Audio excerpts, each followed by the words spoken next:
kids, I am so glad you guys are here today because if you remember from 2 weeks ago, our story, we left off in such a mess. God's chosen people, the nation of Israel, both stopped following God and worshiping other gods, and they split in half. But do you remember that we learned that even when life is messy, God keeps his promises, and we're gonna see him do that today. How he always goes after his people. And he did this through a special messenger named Elijah.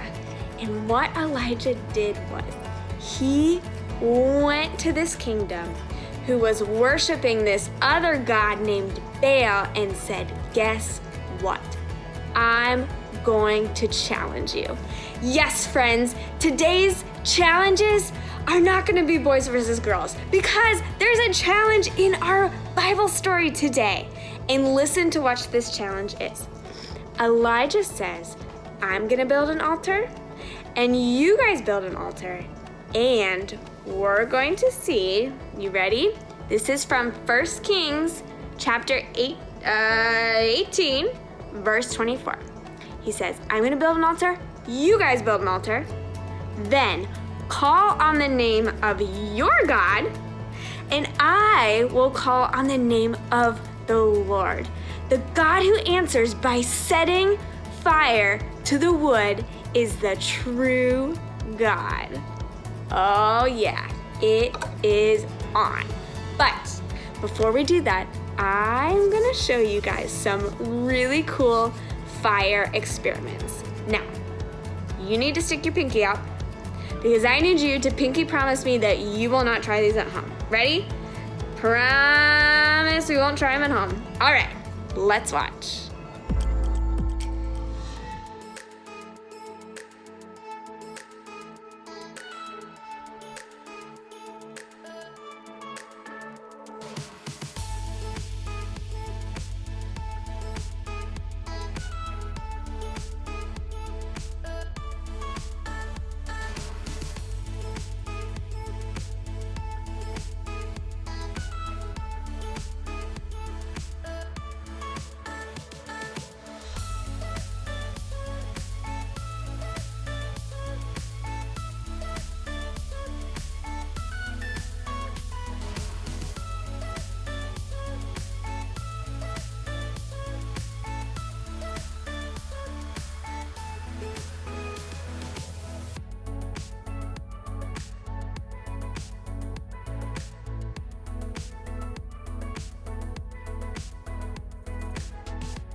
Weren't those crazy, you guys?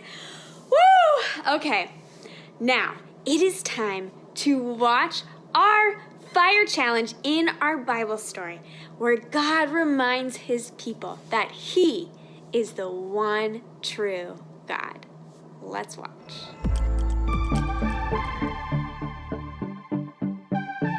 No rain fell in the land of Israel for 3 years. God was punishing the people for turning away from him to worship false gods.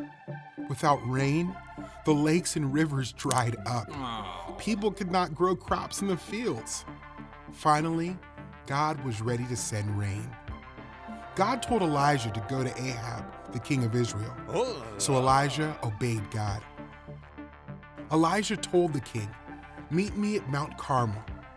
Bring the people of Israel and the prophets who worship false gods." King Ahab and the people met Elijah at the mountain. Elijah said, "Make up your minds. If you believe the Lord is God, follow him. But if Baal, then follow him."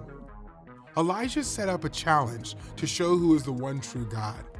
The prophets of the false god Baal set up an altar first and put a bull on it.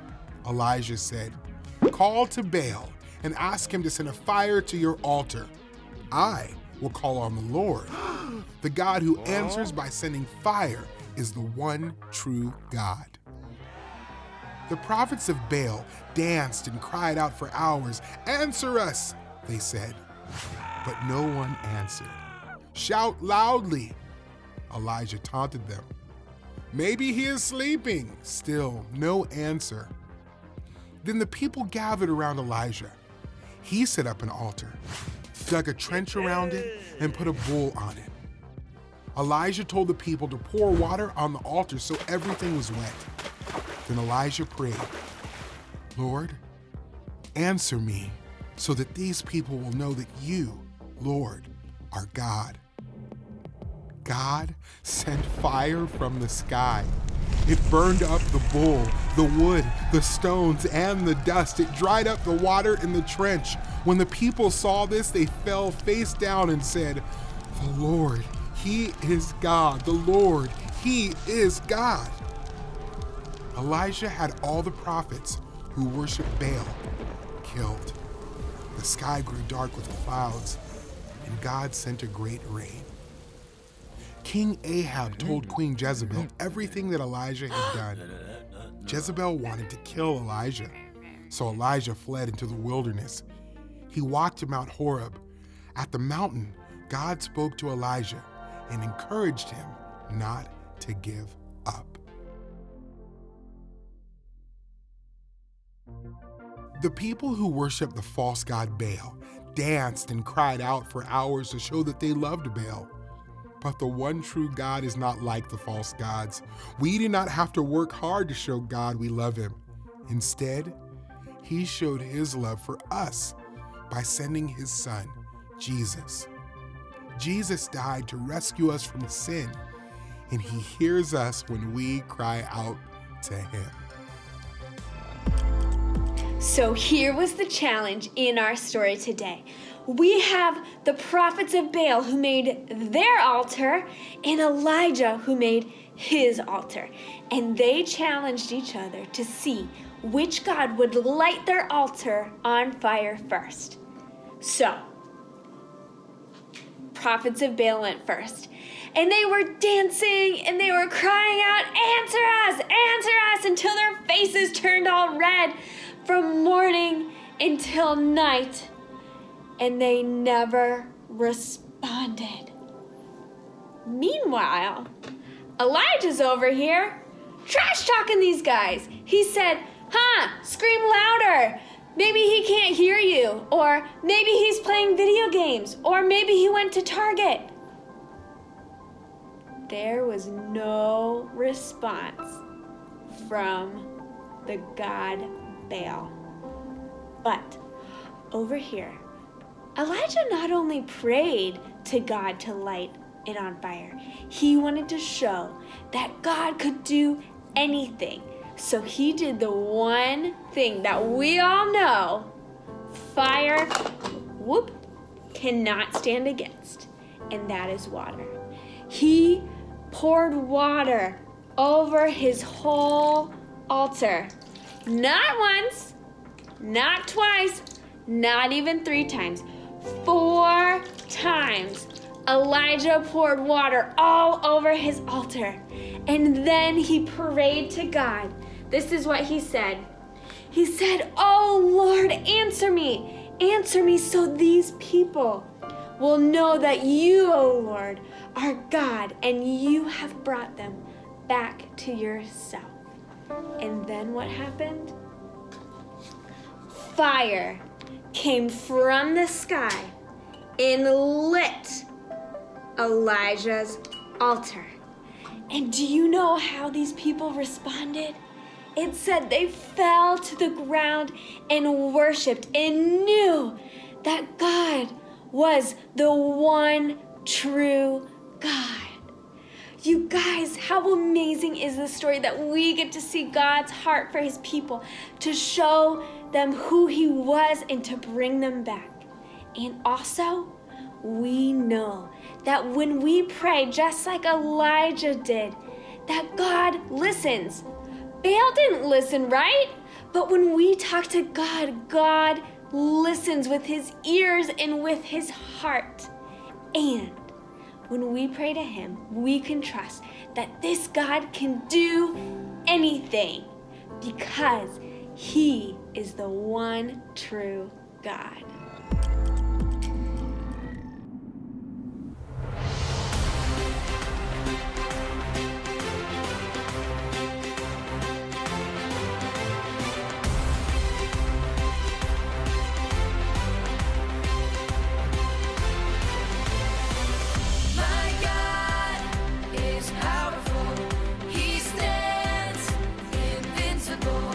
I will hold on to him.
so good hanging out with you guys today. Thank you for joining us, and I am very excited to pick up on our story through our whole journey through the Bible next week. Make sure you join us. You do not want to miss it. Bye, guys.